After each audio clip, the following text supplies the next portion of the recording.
नमस्कार, times now Navbharat digital पर आपका स्वागत है। आपके साथ में हूं ज्योत्सना बेदी। आज काकोरी कांड को 97 साल पूरे हुए और इस अवसर पर यूपी के मुख्यमंत्री योगी आदित्यनाथ और राज्यपाल आनंदीबेन पटेल लखनऊ स्थित काकोरी शहीद स्मारक पर वीर शहीदों को श्रद्धांजलि अर्पित करने पहुंचे थे।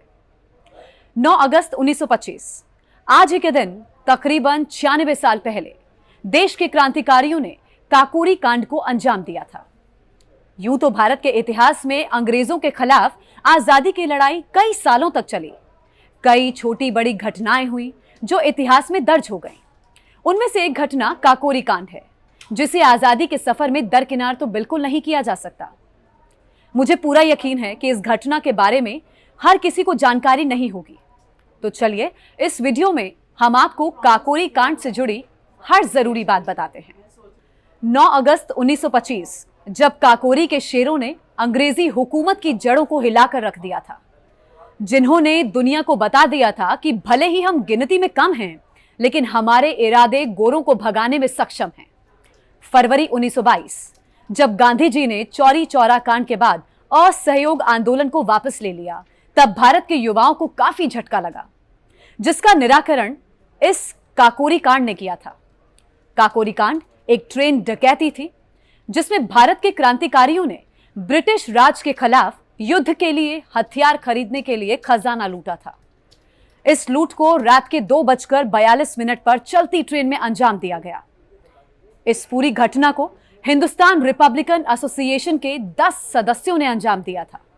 क्रांतिकारियों द्वारा जो स्वतंत्रता आंदोलन चलाया जा रहा था, उसे गति देने के लिए पैसों की व्यवस्था जल्द से जल्द करनी थी, जिसके लिए शाहजहांपुर में राम प्रसाद बिस्मिल ने एक बैठक में अंग्रेजी सरकार का खजाना लूटने की पूरी योजना तैयार की।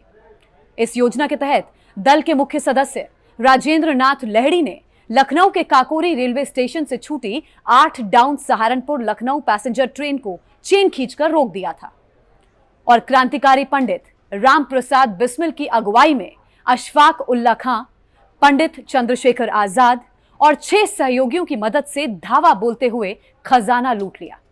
इस काकोरी कांड का एक ही मकसद था, सिर्फ अंग्रेजों के सरकारी खजाने को लूटना और उन्हें एक कड़ा संदेश पहुंचाना कि वो भी किसी से कम नहीं है। इसके बाद जब अधिकतर लोग पकड़े गए तो 10 महीने तक मुकदमा अदालत में तो चलता रहा, साथ ही फांसी तक की नौबत आ गई। कितने लोग इसमें शामिल थे, अब इस पर हम नजर डालते हैं। इस डकैती में राम प्रसाद बिस्मिल के अलावा अशफाक उल्ला खां, मुरारी शर्मा, बनवारी लाल, बंगाल से राजेंद्र लहड़ी, शचीन्द्र नाथ बख्शी, केशव चक्रवर्ती, बनारस से चंद्रशेखर आजाद, मनमथनाथ गुप्त और औरैया से अकेले मुकुंदी लाल शामिल थे। अब आगे इसके बाद क्या हुआ, ये देखते हैं। अब डकैती में जो 10 क्रांतिकारी शामिल हुए थे, पुलिस की ओर से उन सभी का नाम पता किया गया, जिनमें से 5 चंद्रशेखर आजाद, मुरारी शर्मा, केशव चक्रवर्ती, अशफाक उल्ला खां और शचीन्द्र नाथ बख्शी को छोड़कर बाकी बचे 5 क्रांतिकारियों पर केस कर दिया गया। उन्हें 5 साल की कैद से लेकर फांसी तक की सजा सुना दी गई। अंतिम निर्णय क्या आया, अब इस पर नजर डालते हैं।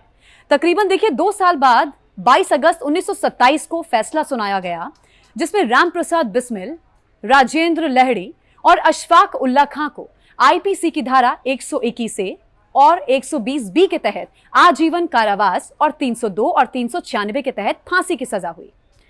वहीं ठाकुर रोशन सिंह को पहली 2 दफाओं में कुल 10 साल की कड़ी कैद, साथ ही अगली 2 दफाओं के तहत फांसी का आदेश हुआ। शचीन्द्र नाथ सान्याल के साथ बचे हुए क्रांतिकारियों को भी 10 साल की सजा और उम्र कैद की सजा सुनाई गई। तो ये थी काकोरी कांड से जुड़ी जरूरी बातें। ऐसे ही खबरों के लिए आप बने रहिए टाइम्स नाउ नवभारत के साथ।